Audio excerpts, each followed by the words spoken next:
Mother Trucker, we have a subscriber, got his lines cut. I didn't believe it. Most of the time, people just send like a blurry picture. My man sends a video of it.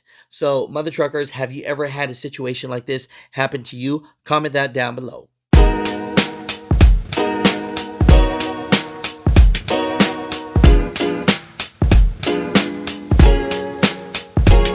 What's going on, Mother Truckers? If you ever feel that you need someone to be held accountable, you want to record, or you just have an issue that you need to bust out to the world, well, just reach out to me at the asianmyshow@gmail.com, or I'm on every platform from TikTok, Facebook, Instagram, YouTube, the Asian My Show, and just give me a holler, man. Basically, Samir, he's a subscriber of ours. He was a pilot in Virginia, woke up, and basically someone cut his lines. Now, he said he didn't block the fuel aisle. He didn't do anything. He didn't talk to anybody that day. He didn't upset anybody the day before. He woke up. He looked around. He did his pre-trip.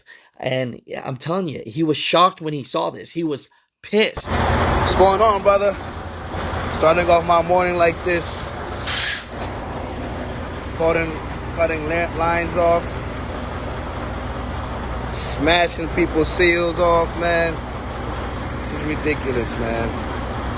Out here in the Pilot. Because, imagine if you didn't do your pre-trip and then you start your clock, as some do, and then next thing you know, your clock is running, and then you have the situation and you have to go. You got to make sure, because look, luckily he did his pre-trip on this, and second, luckily this person smashed everything at the point where he had no point but to get it fixed. Some people are so wrong that they barely make an incision, and so that you don't really know until you go down the road, and then your brakes are burning up and you don't know what's happening. So, Mother Truckers, I don't know what the situation here is, and I have to believe the subscriber when he says, he didn't do anything, there was no confrontation. But Mother Truckers, do your pre-trip, post-trip, always walk around your truck. I mean, it's about your life, it's about your CDL, it's about other people's lives. But Samir, thank you for sending this. I appreciate you so much. I'm so sorry this happened to you.